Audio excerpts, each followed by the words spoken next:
You know, there's so much going on internationally. We need you now more than ever. Yes, I agree with you that we have a rapidly evolving, or rather a rapidly escalating situation in the world. And from the perspective of Islam, and of course, again, Islamic eschatology, we would have a certain perspective to bring, which might be of some benefit for analysts to incorporate in their analysis. I believe that the Zionist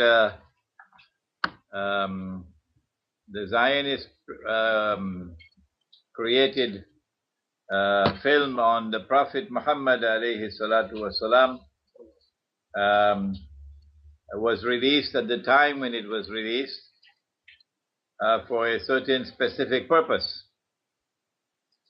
I noticed that there is an unhappy coincidence every 4 years. That the last time, 4 years ago, it was in early September that something happened in the banking system, which sank the presidential campaign of John McCain and caused Barack Obama to take off on a non-stoppable surge to victory. It was early September. And I noticed again in early September, coincidentally, at the time of the anniversary of 9/11, coincidentally, that something has happened which threatens to sink Obama's presidential campaign and cause Romney to perhaps get the kind of surge that he needs that will take him to victory. Appearance, therefore, is that there are forces at work using an act of, what is it called, video terrorism, or is it movie terrorism? A psyop. To achieve through elections what has not so far been achieved on the battlefield. The American administration and the American armed forces have so far refused to be party to an attack on Iran, refused to be a party to an attack on Syria, refused to be a party to an attack on Pakistan. None of these have occurred so far. The reason why the U.S. armed forces do not want to do it, because they know that such attacks are going to lead to world war. Taking on Russia and taking on China is not the same thing as taking on Muammar Gaddafi in Libya. No. Lots and lots and lots of Americans are going to die in a war with Russia. Lots of American cities are going to be destroyed in a war with Russia. And a war with China is going to be an even equally horrific enterprise. And so there is a great reluctance on the part of the American armed forces, and naturally so, to attack Iran and attack Syria and attack Pakistan and risk nuclear war. But Israel usually gets others, the Zionists usually get others to wage their wars for them. And if Barack Obama will not do it, then Romney will do it. And so my reading, Morris, is that the timing of the release of the movie or the film and the consequences which have so far emerged, and they're still unfolding. They're still unfolding. I think they have the capacity to add some more fuel to the fire, as the Arab Spring showed us. I think that the implications are that we would now see Romney's presidential campaign moving forward with a surge, and Barack Obama's campaign sinking down, because the media is going to capitalize on this to impress upon the American people that Islam now constitutes a menace to the world, and that America needs a president and an administration with the kind of muscles that can deal with Islam and deal with Muslims in order to save the world from the menace of Islam. And Obama has not been able to do that. And therefore, Romney's campaign will benefit from what has happened so far. My second comment is that if I am correct, then we can, I hope, safely conclude that there is not going to be any war between now and November the 4th. That Israel is not going to attack, the United States is not going to attack, that NATO is not going to attack. The status quo will remain as it is until the elections take place. After the elections take place, then I can expect sometime in December, perhaps a repeat of what happened 4 years ago in December, when Israel exploited the interim between presidents to attack Gaza, and then pulled out of that attack in order to welcome Obama on January 20th. So we can also see a repeat of that. Otherwise, I think the wars are going to start next year. The only caveat I have to give is that in the event that the movie or the film and the violent response from the world of Islam does not give a sufficient surge to Romney and does not sink Obama's presidential campaign, then they may have to bring something out of the rabbit's hat to achieve that objective. I would, however, like to take the opportunity to make a comment upon the news we have had of the killing of the American ambassador and some diplomatic staff in Libya. I am a student of Islam and international relations, and I know something about the Islamic conduct of state and of Islam and international affairs, the theory. And it is a blemish, it is something shameful from our perspective that Muslims should attack an ambassador of a foreign country who is supposed to enjoy in our territory certain amount of security guaranteed to him by the state, that if he behaves in a manner which is unacceptable to us, we'll expel him, ask him to leave. But you do not utilize the opportunity of his presence in your country to do what they did, to attack this man in his car and kill him. I want to condemn it as harshly as I possibly can, regardless of whatever he may have done, regardless of what the American government may have done, regardless of what the American armed forces may have done in Libya. The fact is, you do not act in this way with people who are ambassadors who represent foreign countries in your territories.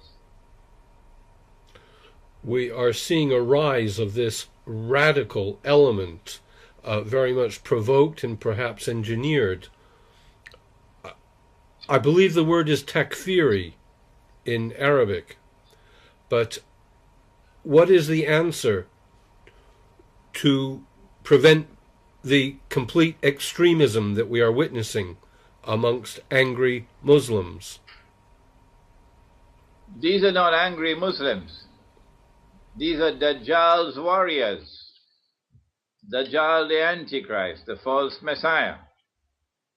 He's also a man like the piper of Hamelin. He plays a pipe, and he gets these people to dance to his tunes. And when he played his pipe in Libya, they danced to his tunes. And now he's playing his pipe in Syria, and they're dancing to his tunes in Syria. They are people who have eyes and yet cannot see. They are just like cattle, or worse than cattle. And it is to the credit of the false Messiah that he's able to recruit these people and use them to fight his wars for him. And they would like us to believe that they're waging a jihad. I say that's not a jihad. It looks more like a Yankee jihad to me. It looks more like a Zionist jihad to me. It's a phony jihad. And I reject it, and I say it has nothing to do with the religion of Islam. Well, where does Turkey fit in, this Islamic country that is helping support these people? I think we did mention in an earlier interview, Maurice, that there has been a very long effort over a long period of time to brainwash the Turkish people who are still conscious of their religious obligations and who still hold fast to those obligations, brainwash them. That brainwashing took place through a Sufi movement. And these are the people who brought this government into power in Turkey.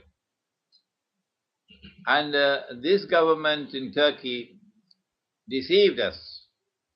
We thought that it had certain credentials that were genuinely Islamic.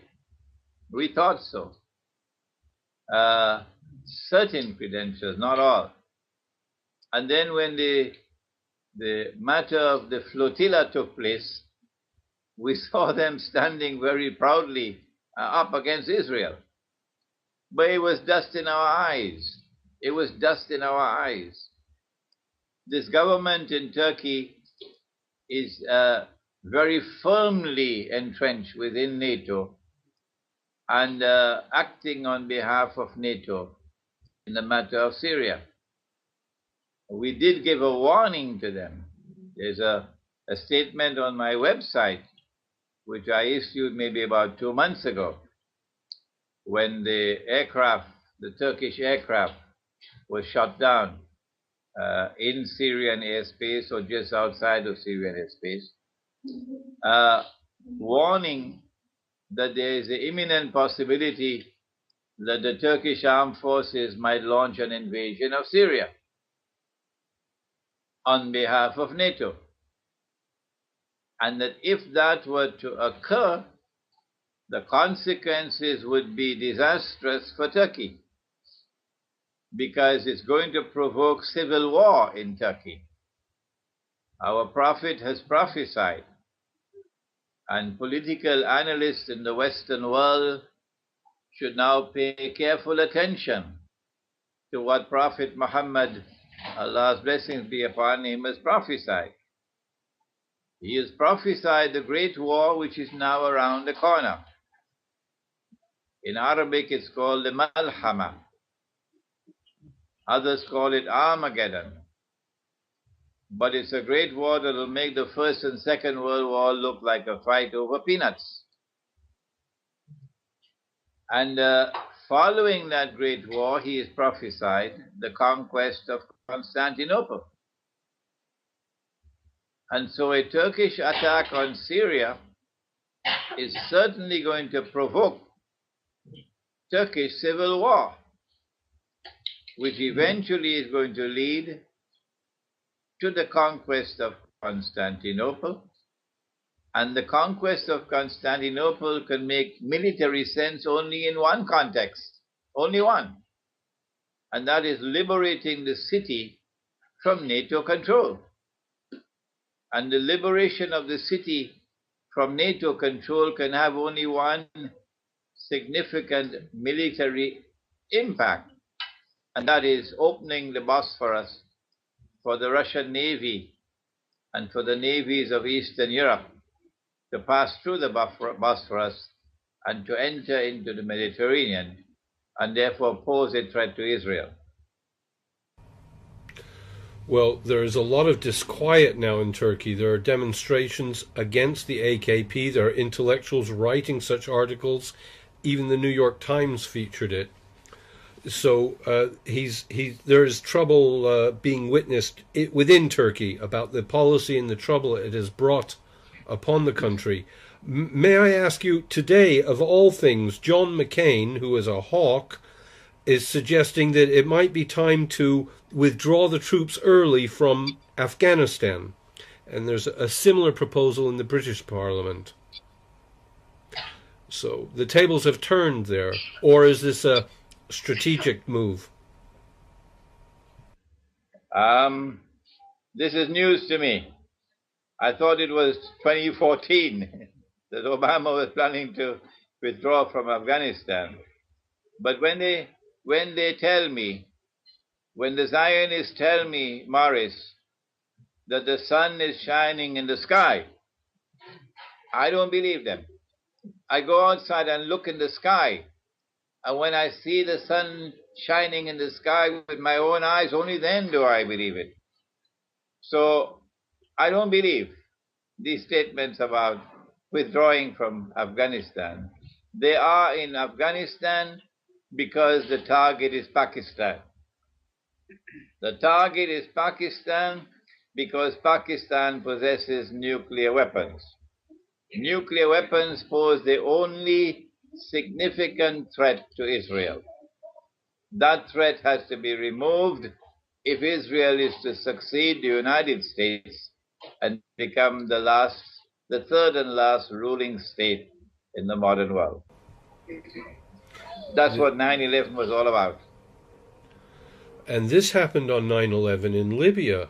It's more than a coincidence. They say it was actually pre-planned. You just triggered this by mentioning 9/11. The American ambassador was murdered on 9/11 again. This is a subject in which I don't have expertise. It's called symbolism and the occult. But we just had a seminar on September 1st and 2nd here in Malaysia. On September 1st, I conducted a seminar on an introduction to Islamic eschatology. And then on September 2nd, we had a wonderful presentation from a man named Dr. Omar Zaid, a medical doctor and a former Christian missionary who became Muslim. And he gave a presentation on symbolism and the occult. And it is clear from what he informed us, he spoke, it is clear that the Zionists do have links with the occult. And they would choose certain dates because certain dates are aligned with the stars and so on, as in Hinduism. So too with the Zionists. So, but this is not a subject in which I have any expertise. I much prefer to look at early September as the last stop before early November. Okay, well, you're absolutely right about the numbers. It's extraordinary. People collate them and put them on the internet between the different false flag events, Madrid, London, 9/11, and there are consistencies numerically. Well, I just worry if they're going to withdraw from Afghanistan, it might be like they withdrew from Iraq. They withdrew from Iraq and suddenly there was trouble in Syria. Are they going to tactically withdraw from Afghanistan to attack Pakistan in another manner? I'm only looking for the devil always. What will the devil do next?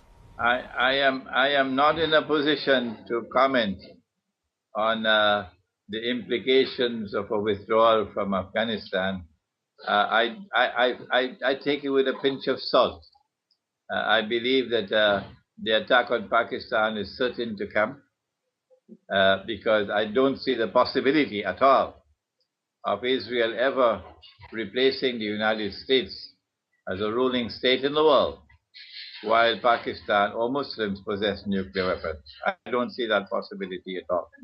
I believe this is why 9/11 was planned and executed, so that they could get their troops into Afghanistan, so that from Afghanistan they could destabilize Pakistan and eventually invade Pakistan. I think that is still on the card. Oh yes, through Helmand, that was the whole plan, and to break Baluchistan off from Pakistan and Iran. It failed. There was too much resistance in Helmand. Sheikh Imran Hosein, I do not know what else to ask you. Is there something we have missed? There are violent protests everywhere against American embassies. 3 American embassies have been closed. Not only American embassies, I believe French embassies as well are closing. I would like to take this opportunity to perhaps speak briefly, addressing our viewing audience, those who are Muslims and who have been writing to me and asking me for guidance. How should Muslims respond to this provocative film, which is so insulting and derogatory to our Prophet Muhammad, Allah's blessings be upon him?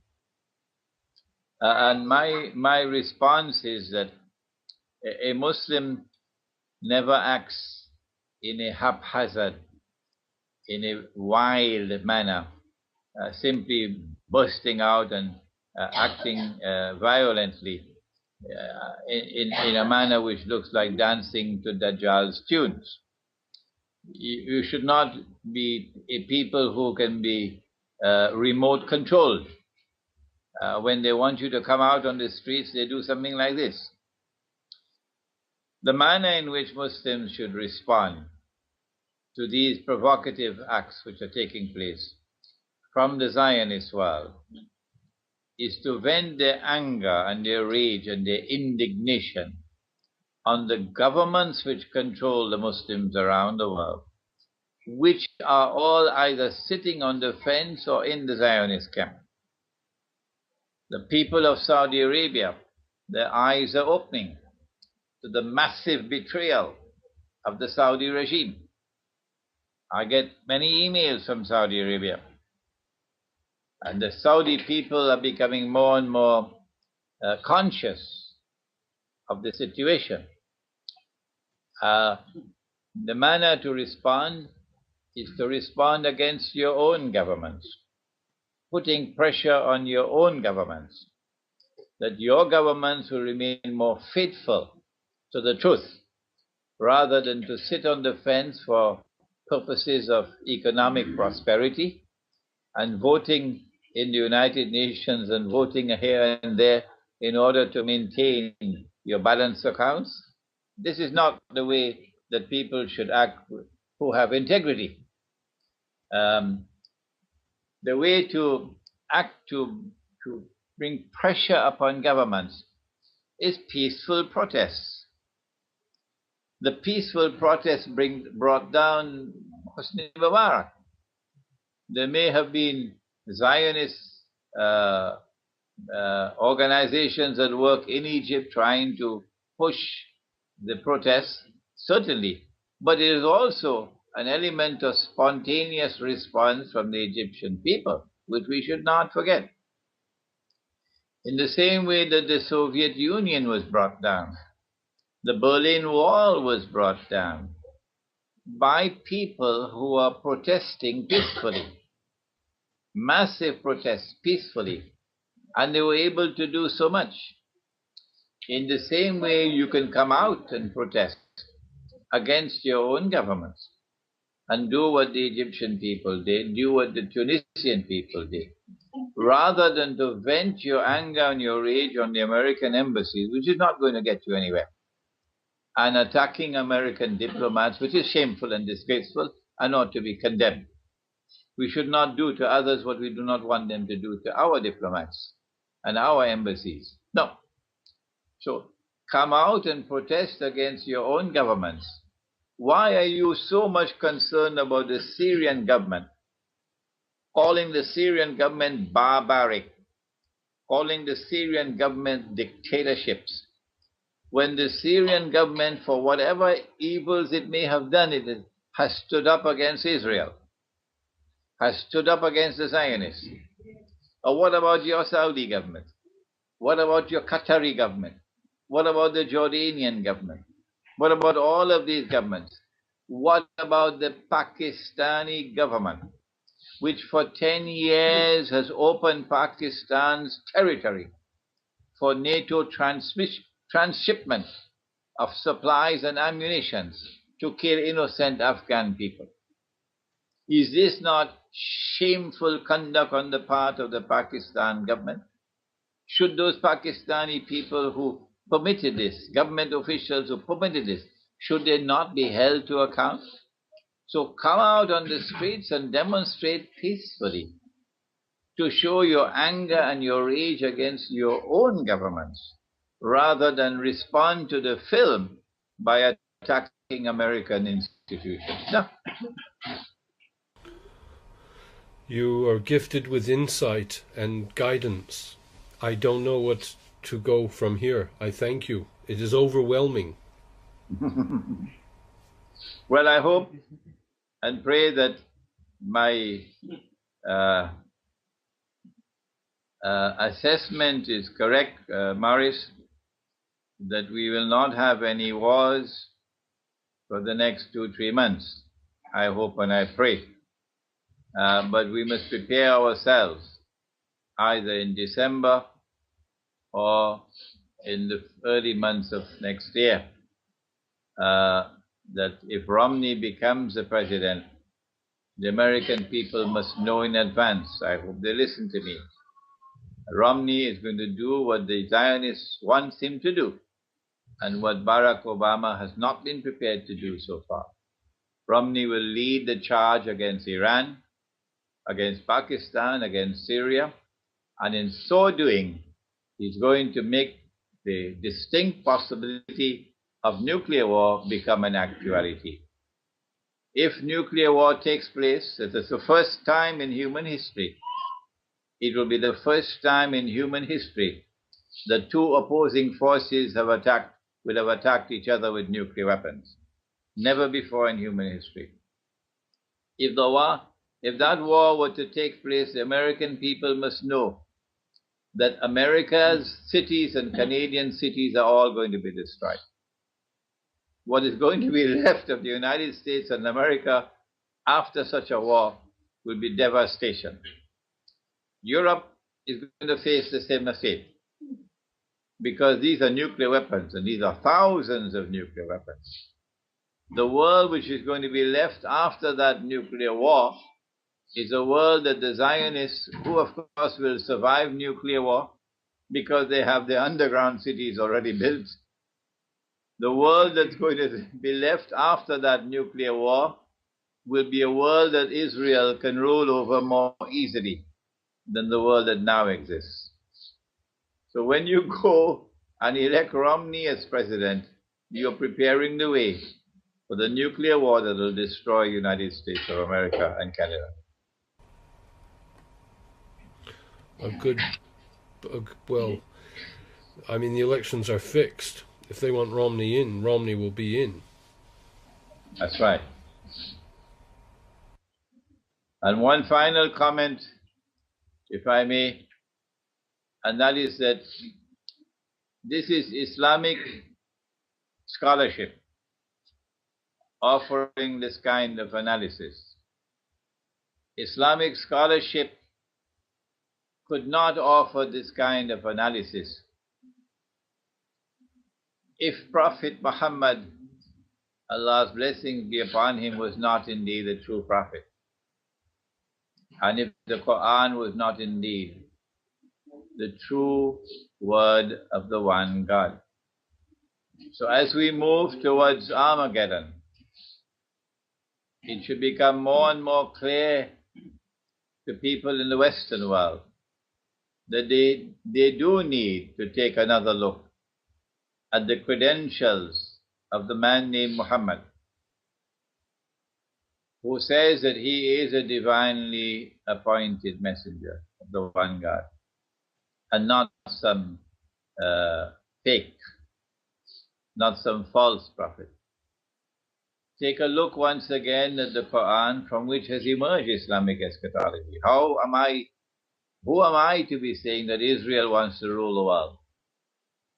Who am I to be saying that Pax Britannica came into being and was then succeeded by Pax Americana, so that Pax Judaica can conclude the process? Where did I get this knowledge from? And when Israel does become the ruling state in the world tomorrow, over a world which has been devastated by nuclear war, that a man will stand up in Israel and declare that he is the Messiah. So there is a religious factor explaining all that is happening now. When he stands up in Israel and declares, I am the Messiah, we from the world of Islam will look at him in the eye and say to him, no, you're the false Messiah. You're the Dajjal. We know you. And then the true Messiah will come back. We from the world of Islam, we have this belief, based on the Quran and based upon what the Prophet said, that Jesus will return. And when he returns, he's going to put an end to this false Messiah, and he's going to rule the world. This is Islamic eschatology. Truth will now triumph over falsehood and over all rivals, and justice will triumph over all oppression. This is Islamic eschatology, and we would like to commend to our viewing audience that they take a look at the credentials of the Quran and the credentials of the man named Muhammad. Allah's blessings be upon him. My book entitled Jerusalem in the Quran, can someone hand me a copy, please? My book entitled Jerusalem in the Quran, I would like to offer as a textbook on Islamic eschatology, explaining the subject. Jerusalem in the Quran. I don't know whether you've seen this book, Morris. Are you getting it here? No. Lift it up, please. Lift the book up. Yes. Yes, we see it very clearly. Well, send me your mailing address so I can mail you a copy. It will be a pleasure. There you are. So we have our instructions. I'd like to thank you for being inspiring. With all the doom and gloom, there is hope. I think Islam is marvelous. Everything I hear about it. I mean, I should think a lot of people could say that maybe are not followers or believers or practicing Islam. I think the laws make sense. Well, I'm glad that you responded in this way to my denunciation of those who attacked the American ambassador and killed him.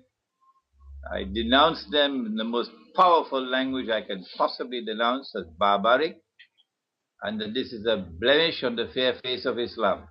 It has nothing to do with the religion of Islam.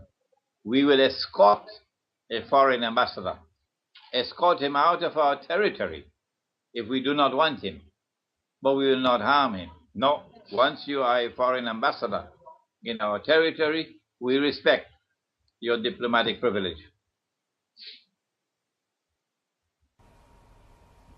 Well, karma is not an Islamic concept, or is it? Pardon me? Karma? Oh, karma. Cause and effect. I mean, these very people that took him out are the people he created, so to speak. Oh, this is a case of the chickens coming home to roost, huh? Yes. Yeah, these are John McCain's boys. John McCain's boys. He's the one who stood with them proudly in Benghazi, I believe. He went to Benghazi and he stood with them. These are his boys. So they created the monster, and the monster then turned upon them. I don't think the monster turned upon them spontaneously at all.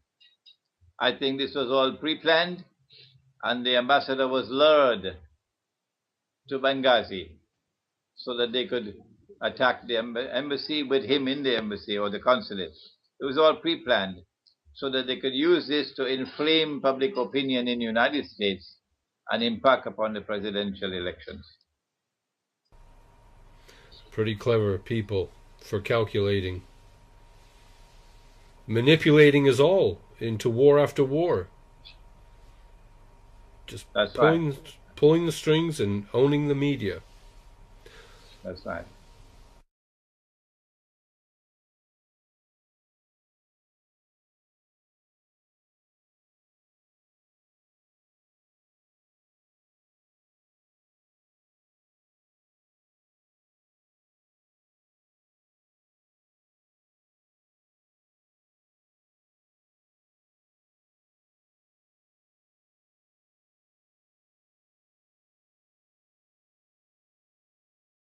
Video terrorism, or is it movie terrorism? A psyop. To achieve through elections what has not so far been achieved on the battlefield.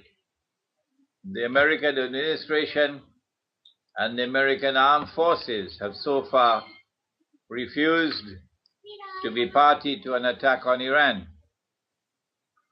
refused to be a party to an attack on Syria, refused to be a party to an attack on Pakistan. None of these have occurred so far. The reason why the U.S. armed forces do not want to do it, because they know that such attacks are going to lead to world war.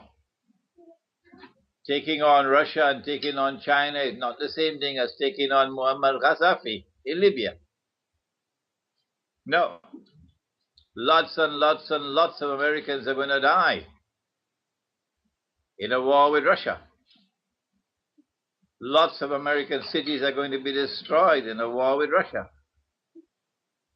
And a war with China is going to be an even equally horrific enterprise. And so there is a great reluctance on the part of the American armed forces. And alayhi salatu wasalam was released at the time when it was released for a certain specific purpose. I noticed that there is an unhappy coincidence every 4 years. That the last time, 4 years ago, it was in early September that something happened in the banking system, which sank the presidential campaign of John McCain and caused Barack Obama to take off on a non-stoppable surge to victory. It was early September. And I noticed again in early September, coincidentally, at the time of the anniversary of 9/11, coincidentally, that something has happened which threatens to sink Obama's presidential campaign and cause Romney to perhaps get the kind of surge that he needs that will take him to victory. Appearance, therefore, is that there are forces at work using an act of, what is it called? Naturally so, to attack Iran and attack Syria and attack Pakistan and risk nuclear war. But Israel usually gets others, the Zionists usually get others to wage their wars for them. And if Barack Obama will not do it, then Romney will do it. And so my reading, Morris, is that the timing of the release of the movie or the film and the consequences which have so far emerged, and they're still unfolding. They're still unfolding. I think they have the capacity to add some more fuel to the fire, as the Arab Spring showed us. I think that the implications are that we would now see Romney's presidential campaign moving forward with a surge, and Barack Obama's campaign sinking down, because the media is going to capitalize on this to impress upon the American people that Islam now constitutes a menace to the world.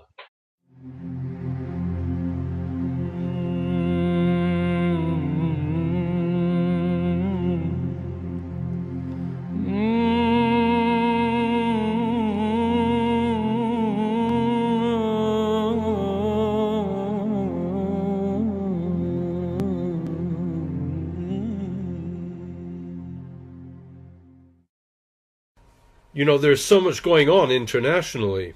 We need you now more than ever. Yes, I agree with you that we have a rapidly evolving, or rather a rapidly escalating situation in the world. And from the perspective of Islam, and of course, again, Islamic eschatology, we would have a certain perspective to bring, which might be of some benefit for analysts to incorporate in their analysis. I believe that the Zionist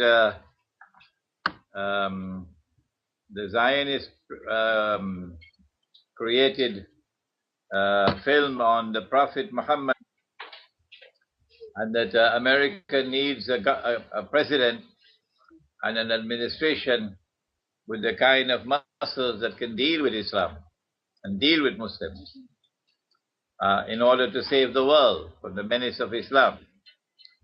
And Obama has not been able to do that. And therefore, Romney's campaign will benefit from what has happened so far. My second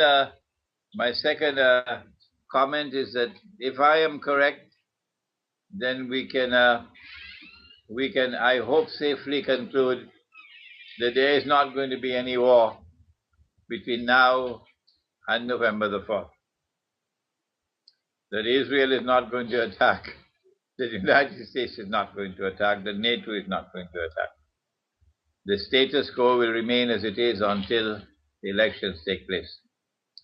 After the elections take place, then I can expect sometime in December, perhaps a repeat of what happened 4 years ago in December, when Israel exploited the interim between presidents to attack Gaza, and then pulled out of that attack in order to welcome Obama